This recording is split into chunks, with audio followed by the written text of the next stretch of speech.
Bonjour à tous, alors aujourd'hui j'ai eu envie de vous parler un petit peu de la sophrologie et surtout de ce que pouvait vous apporter la sophrologie en cette période de confinement, une période qui nous amène pas mal de négatifs, pas mal de stress, donc voilà, pourquoi pas découvrir un outil qui peut vous apporter un certain bien-être.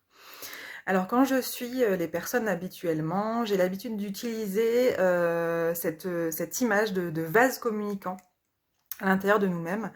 On va prendre cet exemple-là, voilà, on est nous-mêmes 100% de nous. On est 100% de nos émotions. On n'a pas besoin de nommer 100% de quoi, d'accord? C'est juste un prérequis. Nous sommes 100%.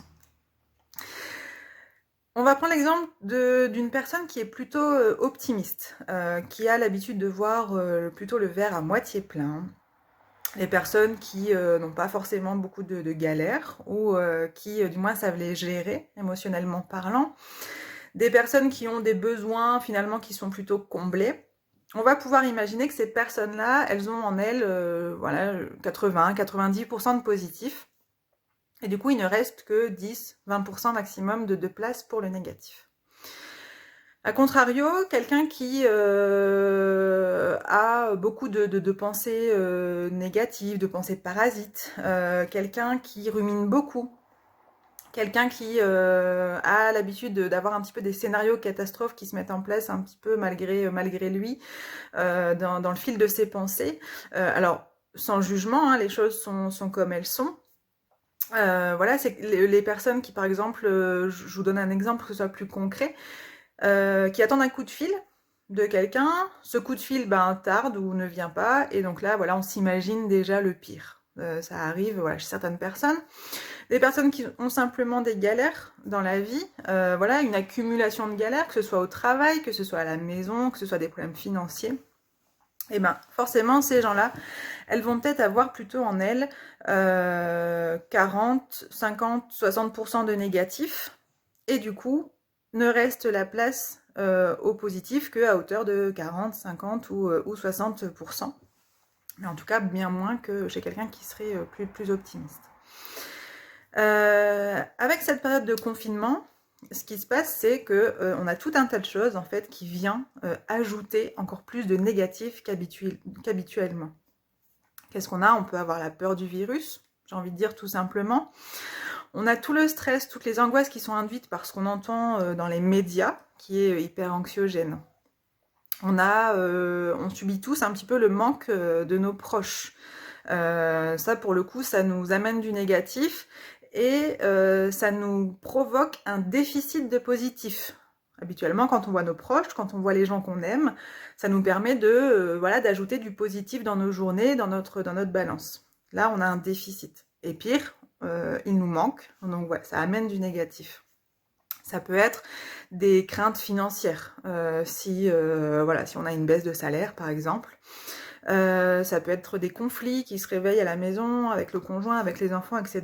Voilà, tout ça, ça amène du négatif en plus. Et ben cette balance, justement, ce vase de négatif ne fait qu'augmenter. Et le problème, c'est que plus il y a du négatif, et plus ça va être difficile de faire re-rentrer le positif à l'intérieur de nous. Qu'est-ce qui se passe quand on a trop de négatif? Le corps va commencer à somatiser. Somatiser, ça va dire qu'il va traduire en fait physiquement, parfois même biologiquement parlant, finalement tous nos états d'âme, tous nos états de pensée négatives. On va pouvoir voir l'apparition de tensions musculaires, de tensions, de douleurs articulaires, qui vont se localiser un petit peu n'importe où. Alors souvent ça commence, ou en tout cas plus fréquemment on l'observe dans le cou, au niveau du dos, ces tensions qui s'installent. On peut somatiser, avoir beaucoup de maux de tête, avoir des migraines. Voilà, on peut avoir aussi des troubles du sommeil qui se déclarent. Tout ça, ça va être vraiment l'effet du stress en fait qui vient un petit peu nous détraquer au niveau du corps. Habituellement, nous, avec notre médecine occidentale, on a l'habitude de traiter les symptômes. Donc, qu'est-ce qu'on va faire? Simplement, on va essayer on va pas essayer, on va prendre un médicament en se disant que bah oui, ça va nous faire du bien et que oui, ça va soulager la douleur. Souvent, c'est bien ce qui se passe. Alors on s'entend bien, je parle vraiment des douleurs et du stress induit par justement l'environnement, d'accord? Je parle pas de maladie, je parle pas de traitement qui serait prescrit par le médecin, d'accord? Je parle juste de l'automédication. On va prendre ce médicament donc ou ce complément alimentaire qui va nous aider, qui va nous faire du bien sur l'instant. Et puis finalement, quelques jours plus tard, quelques semaines plus tard, ça va revenir. Le symptôme va revenir. Pourquoi? Parce que tout simplement, on n'a pas traité la cause. Et donc, c'est un éternel recommencement. La sophrologie, elle intervient dans l'idée en fait qu'on va venir agir sur deux choses grâce à elle, grâce à cet outil. On va venir à la fois s'occuper justement des symptômes. Et la sophrologie, elle va pouvoir nous aider par exemple à mieux gérer les douleurs, mieux gérer les tensions qui sont présentes. Elle va nous aider aussi à améliorer par exemple la qualité du sommeil ou la qualité de l'endormissement. Voilà, ça va être une possibilité.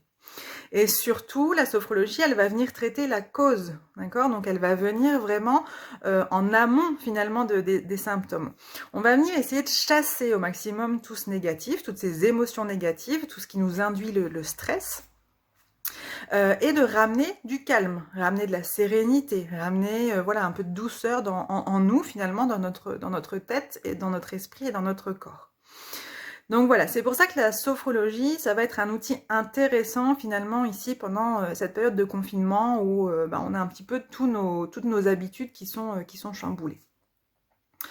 Voilà, je pense que j'ai dit tout ce que j'avais à dire aujourd'hui par rapport à ça, tout ce que je voulais vous dire en tout cas. Le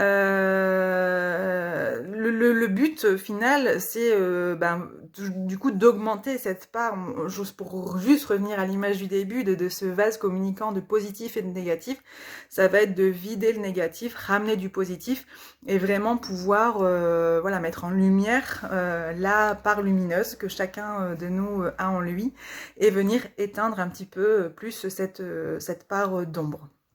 Voilà, si vous avez des questions par rapport à la sophrologie, par rapport à ma pratique, vous n'hésitez pas. Vous pouvez mettre un petit commentaire sous cette vidéo ou me contacter directement par message, je vous répondrai bien volontiers.